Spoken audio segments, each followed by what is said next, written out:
کہ انسان کو عقل، سمجھ، فہم عطا کر دیا اور اس کے راستے سامنے کھول دیے، اور انبیاء کی ہدایت بھی آئی، معجزات بھی آئے۔ اب دیکھنا ہے کہ کون ہے جو اپنے لیے ایمان کا راستہ اختیار کرتا ہے اور کون ہے جو اپنے لیے کفر کا راستہ پسند کرتا ہے۔ اب اگلی آیت ہم کرتے ہیں، یا ایھا الذین آمنوا انفقوا مما رزقناکم من قبل ان یأتی یوم لا بیع فیہ ولا خلۃ ولا شفاعۃ والکافرون ھم الظالمون۔ اے ایمان والو، جو رزق ہم نے تمہیں عطا کیا ہے اس میں سے وہ دن آنے سے پہلے پہلے اللہ کی راہ میں خرچ کر لو جس دن نہ تو خرید و فروخت ہوگی، نہ دوستی کام آئے گی، نہ سفارش، اور ظالم تو وہی لوگ ہیں جو ان باتوں کے منکر ہیں۔ ٹھیک ہے نا؟ تو یہاں پہ اب اللہ تعالیٰ قیامت کے دن کے بارے میں بتا رہے ہیں نا، کہ جس دن نہ کوئی خرید و فروخت ہو سکتی ہے، نہ دوستی کام آ سکتی ہے، نہ کوئی سفارش ہوگی۔ تو اس دن کے آنے سے پہلے پہلے کیا کر لو کہ اللہ کے راستے میں خرچ کر لو، جو اللہ نے رزق دیا ہے اس کو اللہ تعالیٰ کے راستے میں خرچ کرو۔ اور اللہ تعالیٰ کا راستہ کیا ہے؟ اللہ تعالیٰ کا راستہ یہی ہے نا کہ سب سے پہلے تو دین کی اپنے دین اسلام جو ہے اس کے پھیلانے کے لیے، اس کی سربلندی کے لیے، اس کی اشاعت کے لیے اپنا ہم لگائیں، اپنا مال خرچ کریں، اور پھر اس کے علاوہ تمام ہمارے قریبی جو ہیں، والدین ہیں، قریبی رشتہ دار ہیں، یتیم ہیں، مسکین ہیں، جو مسافر ہیں، گردنیں چھڑانے کے لیے پھر یہ والے ہیں۔ تو یہ صدقات کے بارے میں ترغیب دی جا رہی ہے یہاں پہ، جو ہمارے واجب ہیں، یعنی کہ جو فرض ہیں زکوٰۃ، اور اس کے بعد جو صدقات جو ہیں نفلی ہیں، جن کو کہ ہم خیرات بھی کہہ سکتے ہیں اور جن کو ہم صلہ رحمی کے لیے بھی استعمال کر سکتے ہیں۔ تو ان تمام یہ، اور انفاق کیا ہے؟ یہ ایک مالی عبادت ہے، یعنی کہ زکوٰۃ کا مطلب ہے پاک صاف کرنا۔ تو جب ہم اللہ تعالیٰ کے راستے میں خرچ کرتے ہیں تو ہمارا مال بڑھتا ہے، جس کو اللہ تعالیٰ نے کئی جگہ پہ قرض حسنہ بھی کہا ہے، کہ کون ہے جو اللہ کو قرض حسنہ دے گا؟ اور قرض حسنہ، قرض ظاہر ہے لوٹایا جاتا ہے، پھر اللہ تعالیٰ اسے کئی گنا بڑھا چڑھا کر لوٹائے۔ تو پھر پہلے بھی ہم نے پڑھا ہے کہ کیا مال خرچ کیا جائے، کس پر خرچ کیا جائے، کہاں خرچ کیا جائے۔ تو یہ مال کے یعنی ہمارے اس کے بارے میں ہی یہاں پہ بتایا جا رہا ہے۔ اب اور کافروں کے بارے میں کہ والکافرون ھم الظالمون، اور ظالم تو وہی ہیں، یعنی گناہ گار تو وہی لوگ ہیں جو ان باتوں کے منکر ہیں، جو اپنا مال نہیں خرچتے۔ ان کے بارے میں ظاہر ہے یہ کہا گیا ہے نا، کیونکہ انفاق کے بارے میں یہ آیت ہے۔ اب آگے سے ہم پڑھتے ہیں، اللہ لا الہ الا ہو الحی القیوم لا تأخذہ سنۃ ولا نوم لہ ما فی السماوات وما فی الارض من ذا الذی یشفع عندہ الا بإذنہ یعلم ما بین ایدیہم وما خلفہم ولا یحیطون بشیء من علمہ الا بما شاء وسع کرسیہ السماوات والارض ولا یؤودہ حفظہما وہو العلی العظیم۔ یہ کون سی آیت ہے جی؟ یہ ہے آیت الکرسی۔ اور آیت الکرسی جو ہے اس کے بارے میں یہ ہے کہ اللہ تعالیٰ کی اتنی مکمل معرفت بیان کی گئی ہے، یعنی اللہ تعالیٰ کی پہچان اس میں بتائی گئی ہے کہ اللہ تعالیٰ کون ہے، اور اللہ تعالیٰ کی مکمل پہچان اس آیت کو قرآن پاک کی سب سے افضل آیت قرار دیا گیا ہے۔ رسول پاک صلی اللہ علیہ وآلہ وسلم نے، ایک صحابی ہیں، ان سے پوچھا کہ تمہارے پاس کتاب اللہ کی سب سے عظمت والی آیت کون سی ہے؟ تو ان صحابی نے پھر جواب دے دیا اور بتایا کہ لا الہ الا هو اللہ لا الہ الا هو الحی القیوم۔ تو آپ صلی اللہ علیہ وآلہ وسلم فرماتے ہیں کہ تمہیں علم مبارک ہو، یعنی ان صحابی نے صحیح بتا دیا اس کا جواب۔ ایک اور حدیث ہے، حضرت ابو ہریرہ فرماتے ہیں کہ رسول اللہ صلی اللہ علیہ وسلم نے فرمایا ہر چیز کی ایک کوہان ہوتی ہے اور قرآن کی کوہان ہے سورہ بقرہ، اور اس میں ایک آیت ہے جو قرآن کی سب آیتوں کی سردار ہے اور وہ ہے آیت الکرسی۔ ٹھیک ہے جی، تو اس میں اب اللہ تعالیٰ کی شان، اللہ تعالیٰ کی پہچان بتائی جا رہی ہے۔ اللہ وہ ہے جس کے سوا کوئی الہ نہیں ہے، یعنی کہ وہ ایک ہے، شرک نہیں ہے، وہ حی ہے، الحی القیوم، وہ زندہ ہے، یعنی کہ وہ ازل سے زندہ ہے، ابد تک رہے گا، اور قیوم ہے، وہ قائم رکھنے والا ہے، وہ خود بھی قائم ہے اور اس نے ہر چیز کو قائم رکھا ہوا ہے۔ الحی، وہ خود بھی زندہ ہے ہمیشہ سے اور ہمیشہ رہے گا، اور اسی نے زندگی بخشی ہے ہر چیز کو، چاہے انسان ہے، حیوان ہے، پودے ہیں، اور اس کے علاوہ وہ قائم رکھنے والا ہے، یعنی کہ وہ سسٹینر ہے، اس کو پتہ ہے کہ ہر چیز کی کیا ضروریات ہیں اور اس نے وہ ضروریات مہیا کی ہوئی ہیں چاہے تاکہ وہ چیزیں قائم رہ سکیں۔ لا تأخذہ سنۃ ولا نوم، اور اس کو نہ اونگ آتی ہے نہ نیند آتی ہے۔ اور اونگ کیا ہے؟ نیند کا، یعنی کہ شروع کا حصہ جب انسان جھول جاتا ہے، انسان کی آنکھیں بند ہو رہی ہوتی ہیں تو تھوڑی دیر کے لیے غفلت میں جاتا ہے، پھر کئی دفعہ اٹھ جاتا ہے اونگنے کے بعد، لیکن نیند جو ہے پھر مکمل طور پہ انسان ہوش و حواس اس کے ختم ہو جاتے ہیں۔ نیند کو موت کی بہن بھی کہا گیا ہے، اور یہاں پہ یہ بتایا جا رہا ہے کہ جو اللہ تعالیٰ جو مالک ہے عرش کا اور ہر چیز کا، اور پوری دنیاؤں، پورے جہانوں کو اس نے قائم بھی رکھا ہوا ہے، تو وہ نہ اس کو اونگ آتی ہے نہ نیند، وہ بے خبر نہیں ہو سکتا، وہ بے خبر نہیں ہے۔ اور اس کے علاوہ کیا ہے کہ اسی کا ہے جو کچھ آسمانوں میں اور زمین میں ہے، اور کون ہے جو اس کی اجازت کے بغیر اس کے حضور سفارش کر سکے؟ یعنی اللہ تعالیٰ کے سامنے کسی کی اتنی مجال نہیں کہ وہ کوئی کسی کے بارے میں بھی سفارش کر سکے۔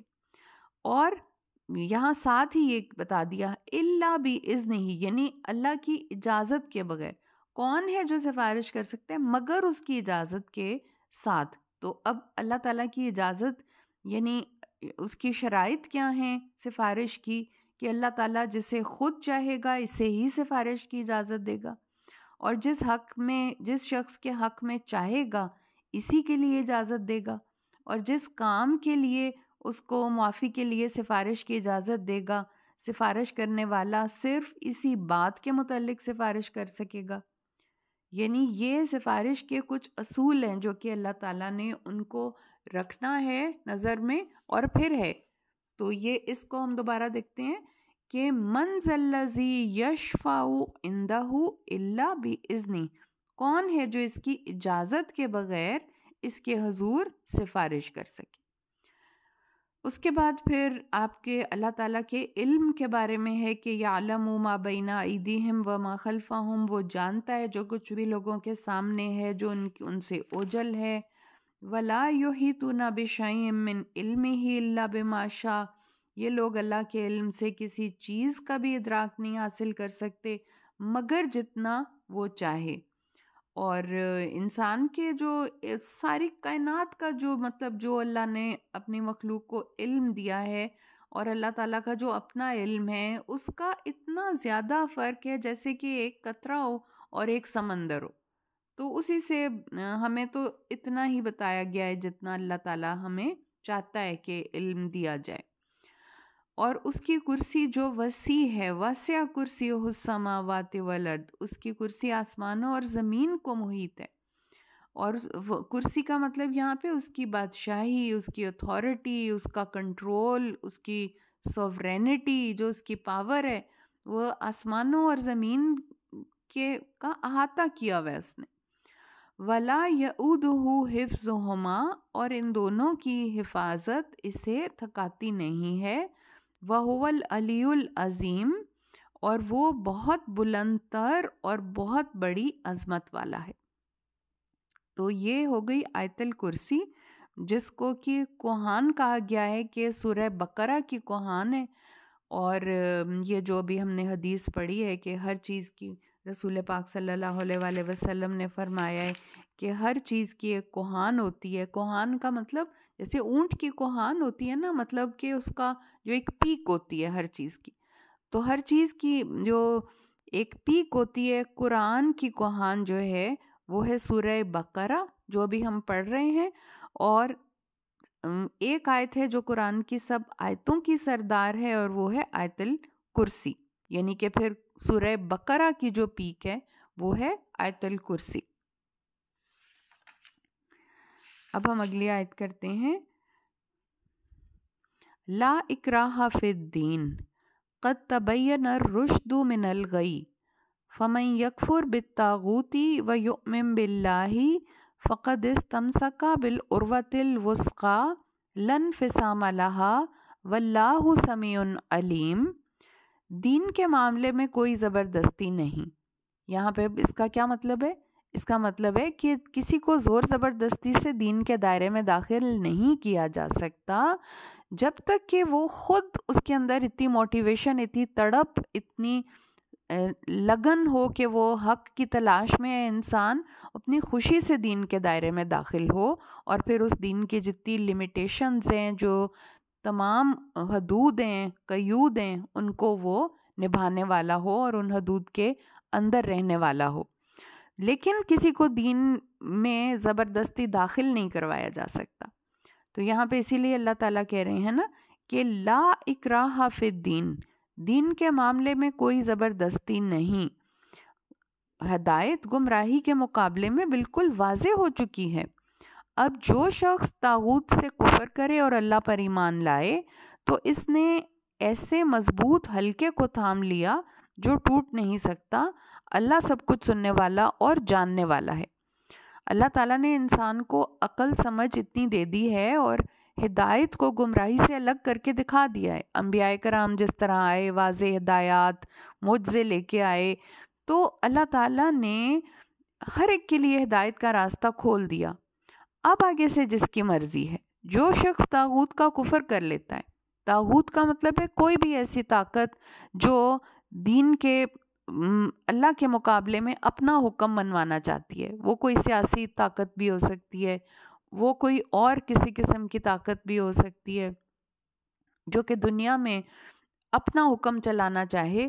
لیکن اللہ تعالیٰ یہاں پہ کیا کہہ رہے ہیں کہ جو شخص دین کے دائرے میں آ جاتا ہے، پھر جو شخص طاغوت کا انکار کر دیتا ہے، ایسی باطل قوتوں کا انکار کر دیتا ہے اور اللہ پہ ایمان لے آتا ہے، تو وہ ایسے مضبوط حلقے کو تھام لیتا ہے. ایک سمجھیں کہ ایک بہت بڑا سا کڑا ہے اور ایک جہاز ہے سمندر کا، اور کوئی شخص ڈوب رہا ہے اور اس کڑے کو پکڑ لیتا ہے تو وہ بچ جائے گا.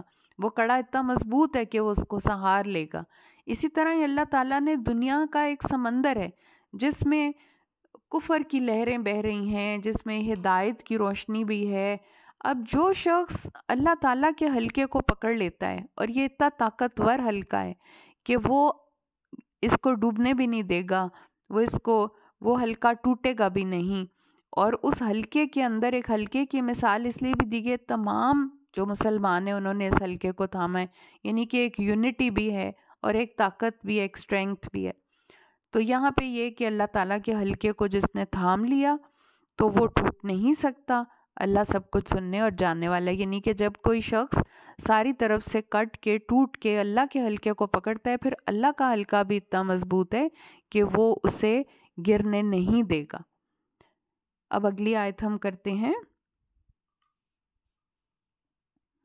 اللہ ولی الذین آمنوا یخرجہم من الظلمات الی النور والذین کفروا اولیاؤہم الطاغوت یخرجونہم من النور الی الظلمات اولئک اصحاب النار ہم فیہا خالدون. اللہ ان لوگوں کا دوست ہے جو ایمان لائے، وہ انہیں کفر اور شرک کے اندھیروں سے نکال کر اسلام کی روشنی کی طرف لے آتا ہے. اور جنہوں نے کفر اختیار کیا ہے ان کے دوست طاغوت ہیں جو انہیں روشنی سے نکال کر اندھیروں کی طرف لے جاتے ہیں. ایسے ہی لوگ اہل دوزخ ہیں اور وہ اس میں ہمیشہ رہیں گے.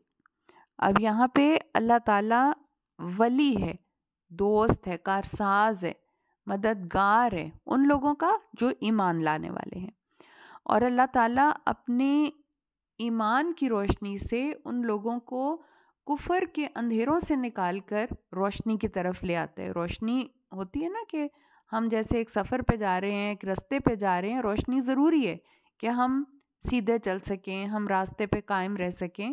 اگر اندھیرا ہوگا تو ہم گر جائیں گے، بھٹک جائیں گے، راستہ گم کر بیٹھیں گے، گمراہ ہو جائیں گے۔ تو اللہ تعالیٰ نے اپنے ولی اپنے آپ کو دوست کہا ہے ان لوگوں کا جو ایمان لانے والے ہیں۔ ایک دفعہ اللہ تعالیٰ کا حلقہ پکڑ لیا، ایمان لے آئے، اب اللہ تعالیٰ ان کو گمراہی کے اندھیروں سے نکال کے روشنی کی طرف لے جائے گا۔ اور جن لوگوں نے کفر اختیار کیا، انہوں نے طاغوت کو اپنا دوست بنا لیا، ظاہر ہے انہوں نے تو اللہ کا انکار کر دیا نا، تو پھر انہوں نے دوست کس کو بنایا؟ انہوں نے طاغوت کو دوست بنا لیا۔ طاغوت کوئی بھی غلط قسم کی پاور، طاقت ہو سکتی ہے جو کہ اللہ کے مقابلے میں چاہتی ہے نا کہ میرا حکم مانا جائے، وہ شیطان ہو سکتا ہے، وہ کوئی بھی لوگ ہو سکتے ہیں۔ تو جس نے طاغوت کو پکڑ لیا، جس نے طاغوت کو اپنا دوست بنا لیا، تو وہ طاغوت کے ساتھ دوستی کا نتیجہ اتنا بھیانک نکلے گا کہ جو رہی صحیح روشنی ہے بھی اس کی زندگی میں وہ بھی نکل جائے گی، اور وہ ڈیپ تاریکیوں میں، اس کو گمراہیوں میں، اندھیروں میں وہ اس کو دھکیل دے گا اور لے جائے گا۔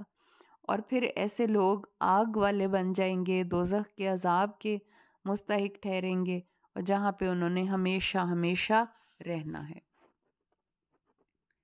الم تری الی الذی حاج ابراہیم فی ربہ ان آتاہ اللہ الملک اذ قال ابراہیم ربی الذی یحیی و یمیت قال انا احیی و امیت قال ابراہیم فإن اللہ یأتی بالشمس من المشرق فأت بها من المغرب فبہت الذی کفر واللہ لا یہدی القوم الظالمین۔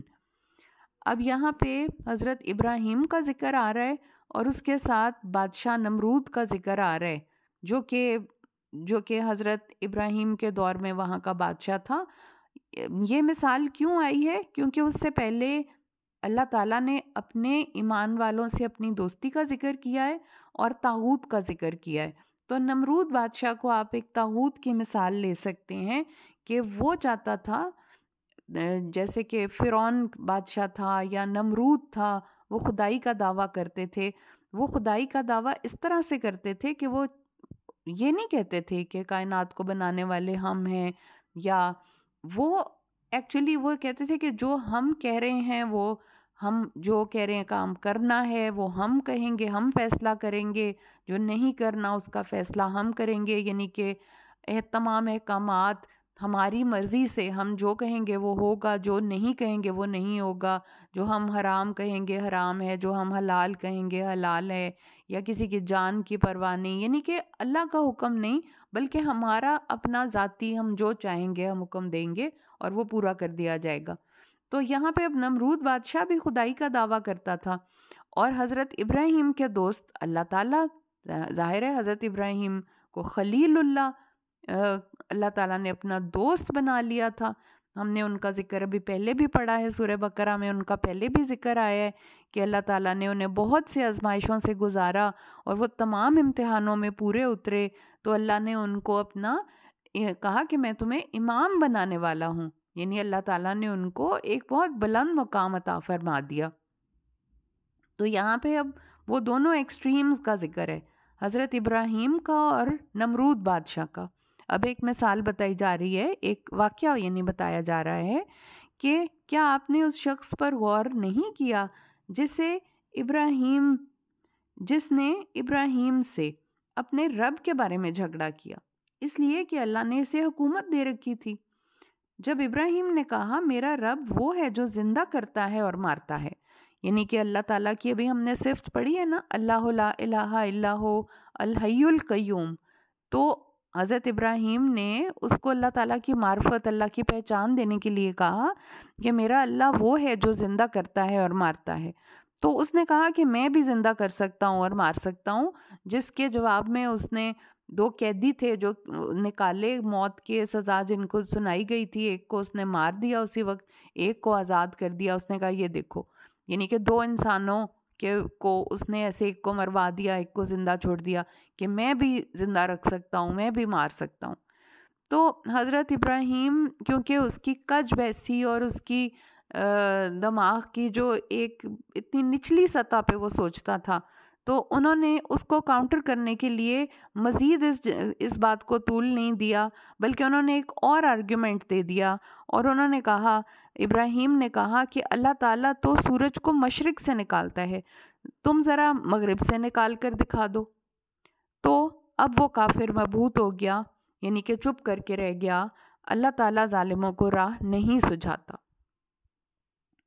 او کالذی مر علی قریۃ وہی خاویۃ علی عروشها قال انا یحیی هذه اللہ بعد موتها فاماتہ اللہ 100 عام ثم بعثہ قال کم لبثت قال لبثت یوما او بعد یوم قال بل لبثت 100 عام فانظر الى طعامک وشرابک لم یتسنہ وانظر الى حمارک وَلِنَجْعَلَكَ آیَةً لِلنَّاسِ وَانظُرْ إِلَى الْعِظَامِ كَيْفَ نُنشِزُهَا ثُمَّ نَكْسُوهَا لَحْمًا فَلَمَّا تَبَيَّنَ لَهُ قَالَ أَعْلَمُ أَنَّ اللَّهَ عَلَى كُلِّ شَيْءٍ قَدِيرٌ. تو اب آگے سے دوسرا واقعہ بیان کیا جا رہا ہے، اور یہ واقعہ حضرت عزیر علیہ السلام سے تعلق رکھتا ہے، جن کے متعلق مشہور ہے کہ انہیں تورات زبانی یاد تھی. تو جب ایک بادشاہ تھا بخت نصر، اس نے شام پہ حملہ کر دیا تھا اور بیت المقدس کو ویران کر دیا تھا، اور بہت سے اسرائیلیوں کو قید کر کے اپنے ساتھ بابل لے گیا تھا، یعنی عراق لے گیا تھا.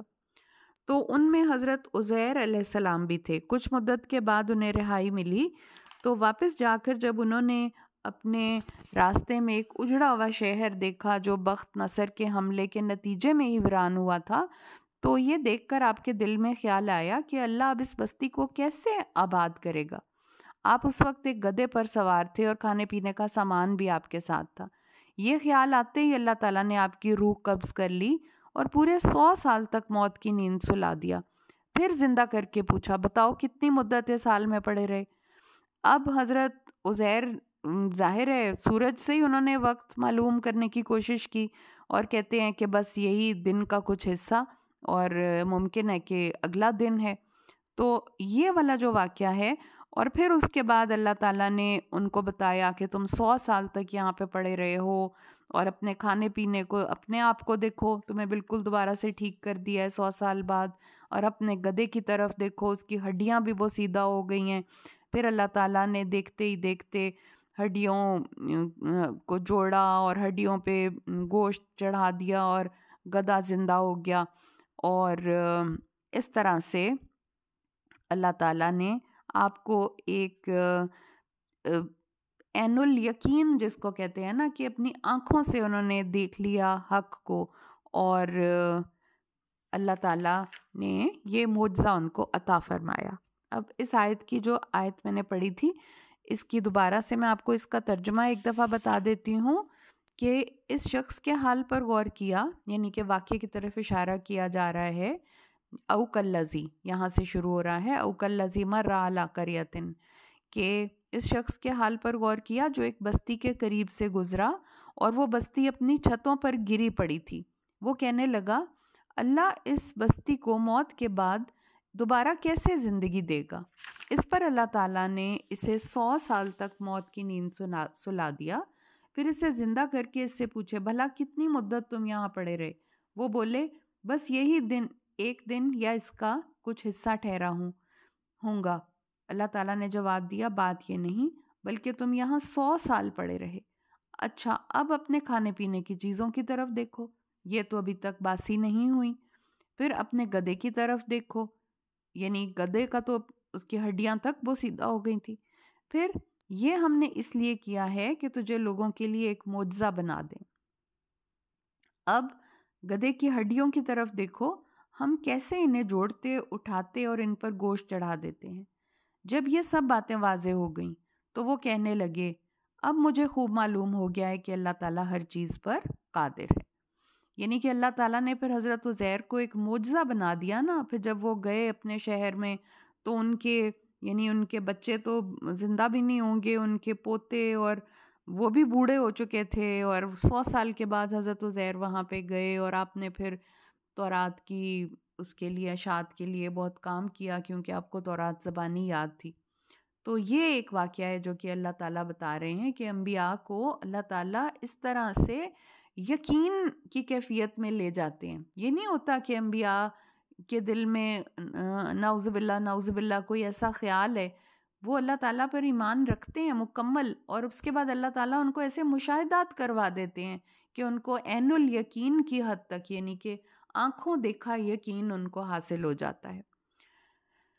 وَإِذْ قَالَ إِبْرَاهِيمُ رَبِّ أَرِنِي كَيْفَ تُحْيِي الْمَوْتَى قَالَ أَوَلَمْ تُؤْمِنْ قَالَ بَلَى وَلَكِنْ لِيَطْمَئِنَّ قَلْبِي قَالَ فَخُذْ أَرْبَعَةً مِّنَ الطَّيْرِ فَصُرْهُنَّ إِلَيْكَ ثُمَّ اجْعَلْ عَلَى كُلِّ جَبَلٍ مِّنْهُنَّ جُزْءًا ثُمَّ ادْعُهُنَّ يَأْتِينَكَ سَعْيًا وَاعْلَمْ أَنَّ اللَّهَ عَزِيزٌ حَكِيمٌ. اب ایک اور واقعے کی طرف اشارہ کیا جا رہا ہے جو کہ حضرت ابراہیم کے ساتھ ہوا.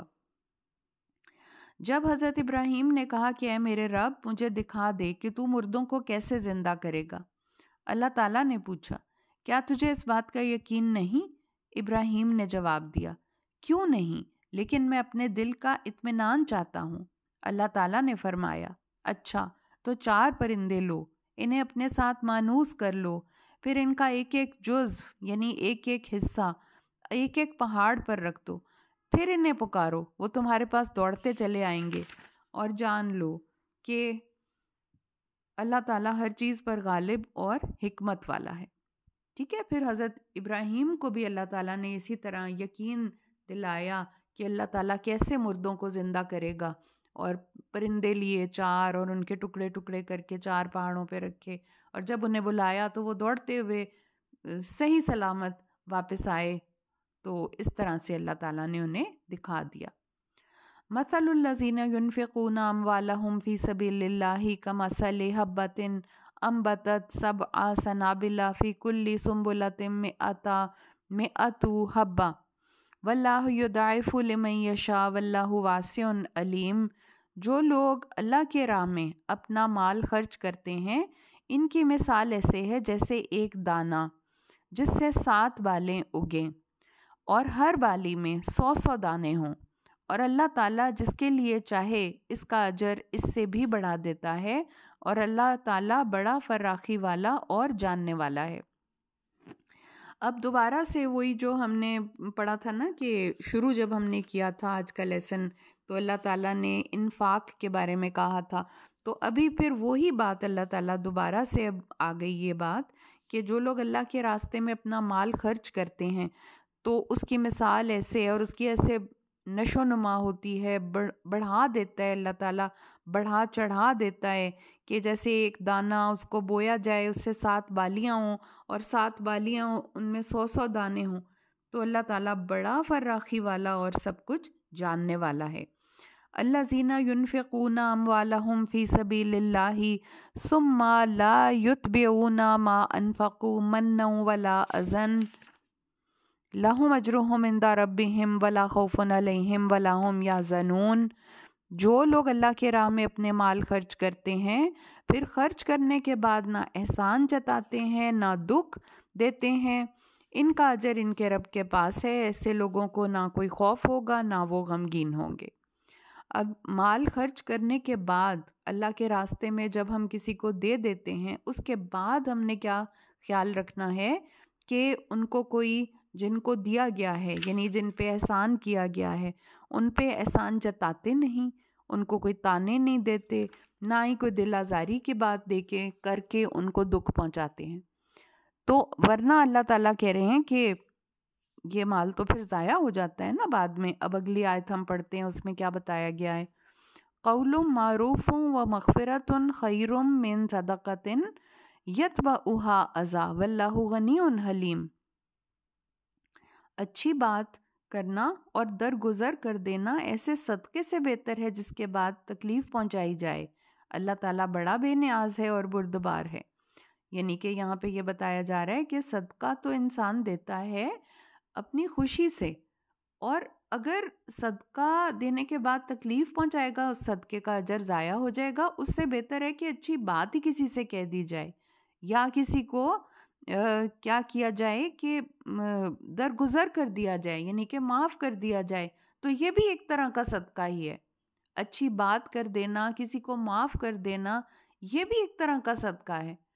اور پھر اگر کسی کو صدقہ دے بھی دیا ہے تو اس کے بعد بھی اس کو احسان جتا کے، باتیں کر کے، تانے دے کے تکلیف نہ پہنچائی جائے۔ یا ایھا الذین آمنوا لا تبطلوا صدقاتکم بالمن والاذی کالذی ينفق مالہ رئاء الناس ولا یؤمن باللہ والیوم الآخر فمثلہ کمثل صفوان علیہ تراب فأصابہ وابل فترکہ صلدا لا یقدرون علی شیء مما کسبوا واللہ لا یہدی القوم الکافرین۔ اے ایمان والو، اپنے صدقات کو احسان جتا کر اور دکھ پہنچا کر ضائع مت کرو، جیسے وہ شخص ضائع کرتا ہے جو اپنا مال لوگوں کو دکھانے کی خاطر خرچ کرتا ہے اور اللہ اور روز آخرت پر ایمان نہیں رکھتا۔ ایسے شخص کی مثال ایسے ہے جیسے ایک صاف اور چکنا پتھر ہو جس پر مٹی کی تہ جمی ہو، پھر جب زور سے بارش برسی تو مٹی بہہ گئی، صاف پتھر باقی رہ گیا۔ اس طرح خرچ کرنے سے اگر وہ کچھ ثواب کماتے بھی ہیں تو بھی ان کے ہاتھ کچھ نہ آئے گا، اور اللہ کافروں کو سیدھی راہ نہیں دکھاتا۔ اب یہاں پہ اللہ تعالیٰ کہہ رہے ہیں کہ اپنے صدقات کو ضائع نہ کرو احسان جتا جتا کے اور دکھ پہنچا کے کسی کو۔ اور پھر یہ بتایا جا رہا ہے کہ جیسے کہ ایک سخت پتھر ہے، اس کے اوپر مٹی کی پتلی سی لیئر ہے، اس میں اگر آپ دانہ ڈالتے ہیں وہ تھوڑا سا پودا بنتا ہے، لیکن اگر زور سے بارش ہو تو وہ ساری مٹی بہہ جاتی ہے اور وہ ختم ہو جاتا ہے اور پتھر کا پتھر باقی رہ جاتا ہے۔ تو پھر اس طرح سے مثال سے اللہ تعالیٰ یہ کہہ رہے ہیں کہ اگر وہ کوئی اچھا کام کرے یعنی اور اس کے بعد یہ احسان جتائے یا تکلیف پہنچائے تو سمجھیں کہ جیسے پتھر سے مٹی دھل جاتی ہے، اسی طرح اس کے بھی یہ ختم ہو جائے گی اور نیچے سے سخت پتھر باقی رہ جائے گا، یعنی کہ اس کو کوئی اس فصل کا ثواب نہیں ملنے والا، اس کام کا اجر نہیں ملنے والا جو اس نے کیا ہے، کیونکہ اس نے اس کے بعد اس کا یعنی اثر ختم ہو گیا، زائل ہو گیا کہ اس نے جب احسان جتایا، تکلیف پہنچائی، ریا کے لیے، ریاکاری کے لیے خرچ کیا، جیسے کہ مثال میں بتایا گیا رہا ہے نا کہ جو مال اپنا مال لوگوں کو دکھانے کے لیے خرچ کرتا ہے، تو ظاہر ہے وہ لوگوں کو دکھانے کے لیے خرچ کرتا ہے تو پھر اللہ تعالیٰ سے وہ کیا ثواب کی امید رکھے گا۔ وَمَثَلُ الَّذِينَ يُنْفِقُونَ أَمْوَالَهُمُ ابْتِغَاءَ مَرْضَاتِ اللَّهِ وَتَثْبِيتًا مِّنْ أَنفُسِهِمْ كَمَثَلِ جَنَّةٍ بِرَبْوَةٍ أَصَابَهَا وَابِلٌ فَآتَتْ أُكُلَهَا ضِعْفَيْنِ فَإِن لَّمْ يُصِبْهَا وَابِلٌ فَطَلٌ وَاللَّهُ بِمَا تَعْمَلُونَ بَصِيرٌ۔ اور جو لوگ اللہ کی رضا کے لیے اپنے پورے دل کے خوشی کے ساتھ اپنے مال خرچ کرتے ہیں، ان کی مثال ایسے ہے جیسے کسی بلند زمین پر ایک باغ ہو، اور اگر اس پر زور کا مینہ برسے تو دگنا پھل لائے، اور اگر زور سے مینہ نہ برسے تو پھوار ہی کافی ہے۔ جو کام تم کرتے ہو اللہ اسے دیکھ رہا ہے۔ اور پھر اس کے بالکل اپوزٹ مثال بتائی کہ جو پہلے تو اس شخص کی مثال تھی نا جو ریاکاری کرتا ہے، احسان جتاتا ہے، تکلیف پہنچاتا ہے، اب اس شخص کی مثال ہے جو اللہ کی رضا کے لیے خرچ کرتا ہے اور ایک ہاتھ سے دیتا ہے، دوسرے ہاتھ کو پتہ بھی نہیں چلتا، اس شخص کو تکلیف بھی نہیں پہنچاتا جس کو صدقہ دیا گیا ہے۔ اور پھر اس کی مثال اللہ نے ایسے ایک باغ کی بتائی کہ جس کی نرم مٹی ہو اور بلند جگہ پہ ہو اور بارش برسے تو دگنا تگنا پھل لے کے وہ آتا ہے۔ فَإِن اچھا یہ آیت ہو گئی ہماری، اب اگلی آیت ہم کرتے ہیں۔ أَيَوَدُّ أَحَدُكُمْ أَن تَكُونَ لَهُ جَنَّةٌ مِّن نَخِيلٍ وَأَعْنَابٍ تَجْرِي مِن تَحْتِهَا الْأَنْهَارُ لَهُ فِيهَا مِن كُلِّ الثَّمَرَاتِ وَأَصَابَهُ الْكِبَرُ وَلَهُ ذُرِّيَّةٌ ضُعَفَاءُ فَأَصَابَهَا إِعْصَارٌ فِيهِ نَارٌ فاحترقت کذالک یبین اللہ لکم الآیات لعلکم تتفکرون۔ اب ایک اور مثال اللہ تعالیٰ بتاتے ہیں، کیا تم میں سے کوئی شخص یہ پسند کرتا ہے کہ اس کا کھجور اور انگور کا ایک باغ ہو جس کے نیچے نہریں بہتی ہوں، جس میں ہر طرح کے میوے پیدا ہوتے ہوں، اسے بڑھاپا آ لے، اس کی اولاد چھوٹی چھوٹی ہو، اور اس کے باغ کو ایک بگولا آ لے جس میں آگ ہو اور وہ باغ کو جلا ڈالے۔ اللہ تعالیٰ اسی انداز سے اپنی آیات کھول کھول کر بیان کرتا ہے تاکہ تم غور و فکر کرو۔ ٹھیک ہے، اب مثال ایک بوڑھا شخص ہے، بڑھاپے میں، بچے ابھی چھوٹے ہیں اور باغ جل جاتا ہے، اس کا ختم ہو جاتا ہے سب کچھ۔ اسی طرح مثال اس شخص کی ہے کہ جو دنیا میں کام نیکی کے کرتا ہے یہ سوچ کے کہ اس کو اجر ملے گا آخرت میں، لیکن جب آخرت میں پیش کیے جاتے ہیں اعمال تو اس کے اعمال کسی نہ کسی وجہ سے ضائع ہو گئے ہوتے ہیں، استغفر اللہ، ریاکاری کی وجہ سے یا احسان جتانے کی وجہ سے، تو اب وہ بالکل ایٹ اے لاس ہے کہ اب وہ کیا کرے، کیونکہ اس نے تو سوچا تھا نا کہ ان کام کا مجھے فائدہ ملنے والا ہے، لیکن اس کو فائدہ نہیں ملتا۔ مثال ایک بوڑھے شخص کی کہ بڑھاپے میں جس کا باغ جل کے راکھ ہو گیا اور اس کے بچے بھی چھوٹے ہیں، دوبارہ باغ نہیں لگا سکتا۔ تو اللہ تعالیٰ کہہ رہے ہیں کہ اللہ تعالیٰ ایسی مثالیں بیان کرتے ہیں تاکہ غور و فکر کرو۔ یا ایھا الذین آمنوا انفقوا من طیبات ما کسبتم ومما اخرجنا لکم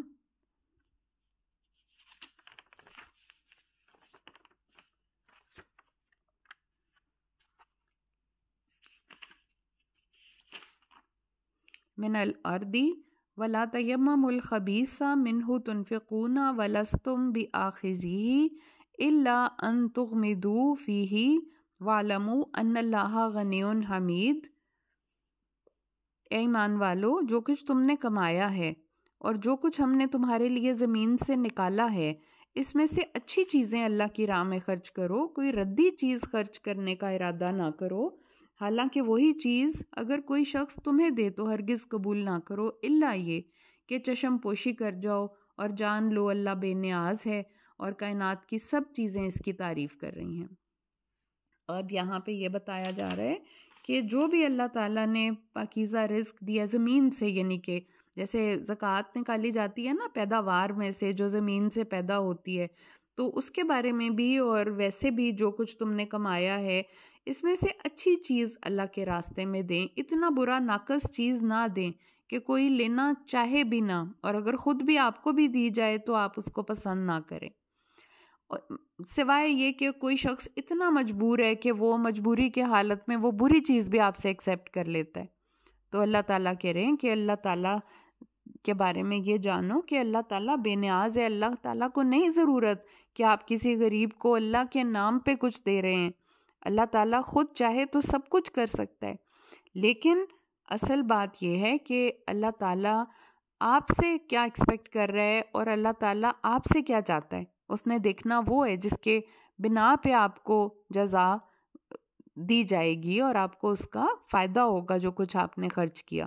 تو کائنات کی سب چیزیں اس کی تعریف کر رہی ہیں، یعنی کہ اللہ تعالیٰ کی تعریف یہ نہیں کہ کوئی کرے تو اس کی تعریف ہے، بلکہ ہر چیز اس کی آٹومیٹیکلی اس کی خود بخود تعریف ہو رہی ہے، وہ اپنی ذات میں ہی محمود ہے۔ اگلی آیت اب کرتے ہیں، الشیطان یعدکم الفقر ویأمرکم بالفحشاء واللہ یعدکم مغفرۃ منہ وفضلا واللہ واسع علیم۔ شیطان تمہیں مفلسی سے ڈراتا ہے اور تمہیں شرمناک کام کرنے کا حکم دیتا ہے، جبکہ اللہ تعالیٰ تمہیں اپنے فضل اور مغفرت کی امید دلاتا ہے۔ واللہ واسع علیم، اللہ تعالیٰ بڑا وسعت والا اور جاننے والا ہے۔ یؤتی الحکمۃ من یشاء ومن یؤت الحکمۃ فقد اوتی خیرا کثیرا وما یذکر الا اولو الالباب۔ تو اللہ تعالیٰ بہت زیادہ اچھا، اس سے پہلے پہلی آیت میں شیطان ظاہر ہے روکتا ہے، اور شیطان نہیں چاہتا کہ انسان اللہ کے راستے میں خرچ کرے، اور فضول خرچی اور اس طرح کی چیزوں میں شیطان انسان کو ترغیب دیتا ہے اور آگے لے جاتا ہے، اور انسان سوچتا ہے کہ میرے پاس اتنا ہے ہی نہیں کہ میں اللہ کے راستے میں خرچ کروں۔ تو اللہ تعالیٰ یہاں پہ کہہ رہے ہیں کہ شیطان ہی ڈراتا ہے کہ بخل کرو، کنجوسی کرو، مال اپنا نہ خرچ کرو، اور لیکن پھر اس کے دوسری طرف اگر دیکھا جائے تو وہ مال غلط رستوں پہ بھی خرچ کروا دیتا ہے، فضول خرچی میں بھی خرچ کروا دیتا ہے، فحشاء اور بیکار کی لغو چیزوں میں بھی خرچ کروا دیتا ہے۔ اور اللہ تعالیٰ اپنے راستے میں خرچنے والوں کو مغفرت کا وعدہ کرتے ہیں اور فضل و کرم کا وعدہ کرتے ہیں، اور اللہ تعالیٰ بہت وسعت والا، علم والا ہے۔ یؤتی الحکمۃ من یشاء، اور اللہ تعالیٰ حکمت عطا فرماتے ہیں جس کو چاہتے ہیں، اور جس کو حکمت عطا کر دی گئی تو اسے بہت بڑی خیر سے نواز دیا گیا، اور ان باتوں سے صرف عقل مند لوگ ہی سبق حاصل کرتے ہیں۔ یعنی یہاں پہ اب یہ بتائیں حکمت کیا ہوتی ہے۔ حکمت ہوتی ہے کہ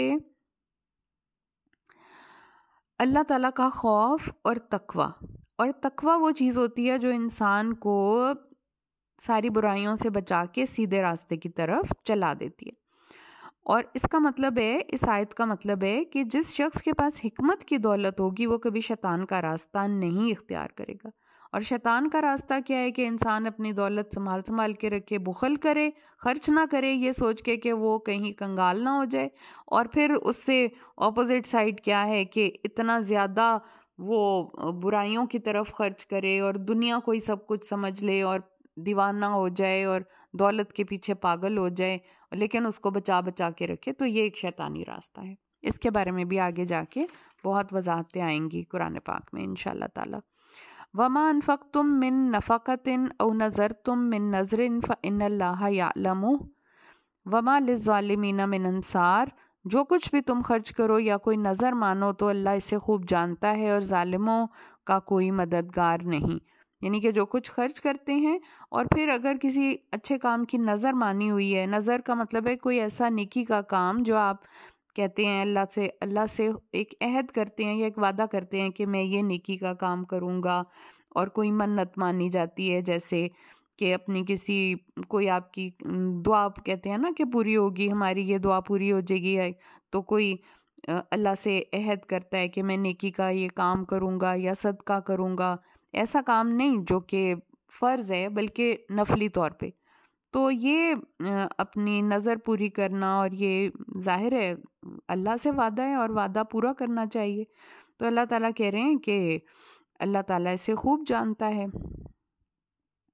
ان تبدوا الصدقات فنعما ہی وان تخفوها وتؤتوها الفقراء فهو خیر لکم وَيُكَفِّرُ عَنْكُم مِّن سَيِّئَاتِكُمْ وَاللَّهُ بِمَا تَعْمَلُونَ خَبِيرٌ۔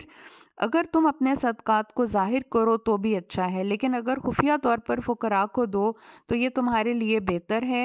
ایسے صدقات تم سے تمہاری بہت سی برائیوں کو دور کر دیں گے، اور جو عمل تم کرتے ہو اللہ اس سے پوری طرح باخبر ہے۔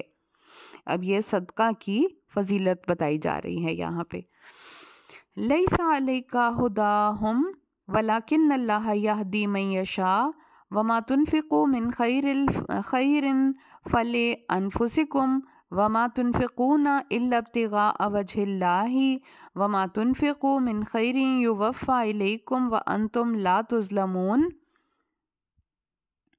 تو لوگوں کو راہ راست پر لانا آپ کی ذمہ داری نہیں، بلکہ اللہ ہی جسے چاہتا ہے ہدایت دیتا ہے، اور جو مال تم خرچ کرو گے وہ تمہارے اپنے ہی لیے ہے، اور جو تم خرچ کرتے ہو وہ اللہ ہی کی رضا کے لیے کرتے ہو، اور جو مال بھی تم خرچ کرو گے اس کا پورا اجر تمہیں دیا جائے گا، اور تمہاری حق تلفی نہیں کی جائے گی۔ اب یہاں پہ رسول پاک صلی اللہ علیہ وآلہ وسلم کو فرمایا جا رہا ہے لیس علیک ہداہم، یعنی کہ آپ کے ذمے لوگوں کو ہدایت دینا نہیں، ہدایت تو ہر وہ شخص حاصل کرے گا جس کے دل میں طلب ہے، اور جو آپ اس کو بتا رہے ہیں، آپ ان کو جو اللہ تعالیٰ کی وحی پہنچا رہے ہیں، آپ ان کو ڈرا رہے ہیں، مبشر ہیں، آپ نذیر ہیں، آپ ان کو ڈرانے والے ہیں، خوشخبری دینے والے ہیں، لیکن ہدایت تو کسی کے دل میں تبھی اترے گی جب اس کے اندر طلب ہوگی۔ تو اس لیے اللہ تعالیٰ کہہ رہے ہیں کہ آپ کے لوگوں کو ہدایت دینا آپ کی ذمہ داری نہیں، بلکہ اللہ ہی جسے چاہتا ہے ہدایت دے دیتا ہے۔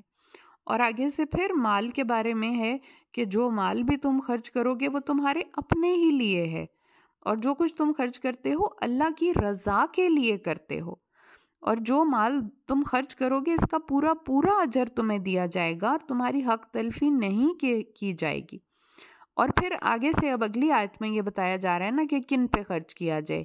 للفقراء الذین احصروا فی سبیل اللہ لا یستطیعون ضربا فی الارض یحسبهم الجاہل اغنیاء من التعفف تعرفهم بسیماہم لا یسألون الناس الحافا وما تنفقوا من خیر فإن اللہ بہ علیم۔ یہ صدقات ایسے محتاجوں کے لیے ہیں جو اللہ کی راہ میں ایسے گر گئے ہیں کہ اپنے معاش کے لیے زمین میں چل پھر نہیں سکتے۔ ان کے سوال نہ کرنے کی وجہ سے ناواقف لوگ انہیں خوشحال سمجھتے ہیں۔ آپ ان کے چہروں سے ان کی کیفیت پہچان سکتے ہیں، مگر وہ لوگوں سے لپٹ لپٹ کر سوال نہیں کرتے۔ ان پر جو مال بھی تم خرچ کرو گے اللہ تعالیٰ یقیناً اسے جاننے والا ہے۔ اب یہاں پہ خاص طور پہ ان لوگوں کا ذکر ہے جو دین کی ترویج کے لیے، یعنی کہ کیا کرتے ہیں کہ جو اللہ کی راہ میں احصروا فی سبیل اللہ للفقراء الذین، یعنی کہ ان محتاجوں کے لیے وہ لوگ جو اللہ کے راستے میں اپنے کاموں میں اتنے مصروف ہو گئے ہیں۔ اس کی مثال دی جاتی ہے ایسے جیسے کہ اصحاب صفہ تھے۔ اصحاب صفہ وہ لوگ تھے جو دین کی تعلیم حاصل کر رہے تھے مسجد نبوی میں، رسول پاک صلی اللہ علیہ وآلہ وسلم سے خود حاصل کر رہے تھے یہ تعلیم، اور پھر انہیں بھیجا جاتا تھا کہ وہ مختلف جگہ پہ جا کے تبلیغ کا کام بھی سر انجام دیتے تھے، اور جو کام بھی ان کے ذمہ لگایا جاتا تھا دین کی اشاعت کے لیے، دین کی ترویج کے لیے، تو وہ کام کرتے تھے۔ اب ظاہر ہے ان کے پاس اتنا ٹائم نہیں تھا کہ وہ اپنے معاش کے لیے بھی کچھ کرتے، کیونکہ وہ سارا وقت انہوں نے اپنا دین کے لیے لگا دیا ہوا تھا۔ تو ادھر یہ بتایا جا رہا ہے، یہی بات یہاں پہ بتائی جا رہی ہے کہ ان کے لیے صدقات ہیں، کیونکہ وہ لوگوں سے لپٹ لپٹ کے مانگتے تو نہیں، وہ کوئی ایسے تو نہیں ہے جیسے سوال کرتے ہیں جا کے یا لوگوں سے مدد مانگ رہے ہیں اپنے لیے۔ اور اس میں پھر وہ لوگ تو ظاہر ہے سب سے پہلے آ جاتے ہیں نا کہ جو کہ دین کے لیے نہیں بھاگ دوڑ کر سکتے، لیکن اس میں پھر اور طرح کے لوگ بھی آ جاتے ہیں، سفید پوش قسم کے لوگ جو کہ مانگ نہیں رہے، لپٹ لپٹ کے لوگوں سے سوال نہیں کرتے، تو ظاہر ہے وہ بھی پھر صدقے کے حقدار بن جاتے ہیں اس طرح سے۔ لیکن یہاں پہ جو ذکر ہے وہ خاص طور پہ ان لوگوں کا ذکر کیا گیا ہے جو اللہ کے راستے میں ایسے گر گئے ہیں کہ وہ اپنے معاش کے لیے کچھ کر نہیں سکتے۔ اب ہم اگلی آیت کرتے ہیں۔ الذین ينفقون اموالهم باللیل والنہار سرا وعلانیۃ فلہم اجرہم عند ربہم ولا خوف علیہم ولا ہم یحزنون۔ جو لوگ رات دن کھلے اور چھپے اپنے مال خرچ کرتے ہیں انہیں اپنے رب سے اس کا اجر ضرور مل جائے گا، ایسے لوگوں کو نہ کچھ خوف ہوگا نہ وہ غمگین ہوں گے۔ اب یہاں پہ پھر ایک اعلیٰ قسم کی مثال ان لوگوں کی جو نہ رات دیکھتے ہیں، نہ دن دیکھتے ہیں، نہ صبح نہ شام، نہ کہ دکھاوے کے لیے دے رہے ہیں، نہ یہ دیکھتے ہیں کہ وہ چھپا کے دے رہے ہیں، یعنی ہر حال میں وہ اللہ کے راستے میں خرچ کرنے والے ہوتے ہیں۔ یعنی ان کو اس بات کی پرواہ نہیں ہے کہ کوئی دیکھ رہا ہے یا نہیں دیکھ رہا، یا صبح ہے یا رات ہے، یا کوئی جو بھی جیسے بھی ہے وہ اللہ کے راستے میں خرچ کرنے والے ہیں۔ تو یہ لوگ ایک اعلیٰ درجے کی مثال اللہ تعالیٰ ان کی بتا رہے ہیں، اور ان کا اجر اللہ کے پاس پڑا ہوا ہے، موجود ہے، اور ان کو نہ کوئی خوف ہے اور نہ وہ غمگین ہوں گے۔ یعنی ایک بہت اعلیٰ درجے کی مثال ہے یہ ان لوگوں کے بارے میں۔ اب آگے سے اس کے یہ تو اللہ نے ایک اعلیٰ درجے کی مثال بتائی نا کہ بہترین قسم کے لوگ جو خرچ کرنے والے ہیں صبح شام رات دن چھپے کھلے۔ اب آگے سے اس کے اپوزٹ ایک شخص کی مثال ہے جو بالکل خرچ نہیں کرتا، اور نہ صرف خرچ نہیں کرتا بلکہ سود کھاتا ہے، لوگوں کی مجبوری سے فائدہ اٹھاتا ہے، اور اگر کوئی اس سے کوئی قرض لے بھی لیتا ہے تو وہ سود کھاتا ہے۔ اور اس کی مثال پھر کیا بتائی جا رہی ہے؟ الذین یأکلون الربا لا یقومون الا کما یقوم الذی یتخبطہ الشیطان من المس ذلک بانہم قالوا انما البیع مثل الربا وأحل اللہ البیع وحرم الربا فمن جاءہ موعظۃ من ربہ فانتہى فلہ ما سلف وامرہ الی اللہ ومن عاد فاولئک اصحاب النار ہم فیہا خالدون۔ جو لوگ سود کھاتے ہیں وہ یوں کھڑے ہوں گے جیسے شیطان نے کسی شخص کو چھو کر مخبوط الحواس بنا دیا ہو۔ اس کی وجہ ان کا یہ قول ہے کہ تجارت بھی تو آخر سود ہی کی طرح ہے، حالانکہ اللہ نے تجارت کو حلال قرار دیا ہے اور سود کو حرام۔ اب جس شخص کو اس کے رب کی طرف سے یہ نصیحت پہنچ گئی اور وہ سود سے رک گیا تو پہلے جو وہ سود کھا چکا سو کھا چکا، اس کا معاملہ اللہ کے سپرد، مگر جو پھر بھی کھائے گا تو یہی لوگ اہل دوزخ ہیں جس میں وہ ہمیشہ رہیں گے۔ یمحق اللہ الربا ویربی الصدقات واللہ لا یحب کل کفار اثیم۔ اللہ تعالیٰ سود کو مٹاتا ہے اور صدقات کی پرورش کرتا ہے، اور اللہ کسی ناشکرے اور بد عمل انسان کو پسند نہیں کرتا۔ اب یہاں پہ سود خور بندے کے بارے میں یہی بتایا جا رہا ہے نا کہ وہ ایسے ہے جیسے کسی کو شیطان نے چھو کے مخبوط الحواس خبتی ہو گیا ہے اور وہ چیخ چلا رہا ہے اور ہر وقت سرگرداں ہے اور ہر وقت اس کا دھیان صرف دولت کے اندر ہی لگا ہوا ہے اور وہ اس کو ہی بڑھانے کے چکر میں پڑا ہوا ہے، حالانکہ اللہ تعالیٰ کہہ رہے ہیں کہ اللہ تعالیٰ سود کو مٹاتا ہے اور صدقات کو پرورش کرتا ہے، یعنی کہ ایک معاشرے کا اصول ہے۔ اور کہتے ہیں کہ جس معاشرے میں سود بڑھ جاتا ہے وہاں پہ بے روزگاری بڑھ جاتی ہے، وہاں پہ مہنگائی بڑھ جاتی ہے، وہاں پہ افراط زر ہو جاتا ہے، یعنی کہ ایک معاشرے کے لیے انتہائی بری چیز ہے سود۔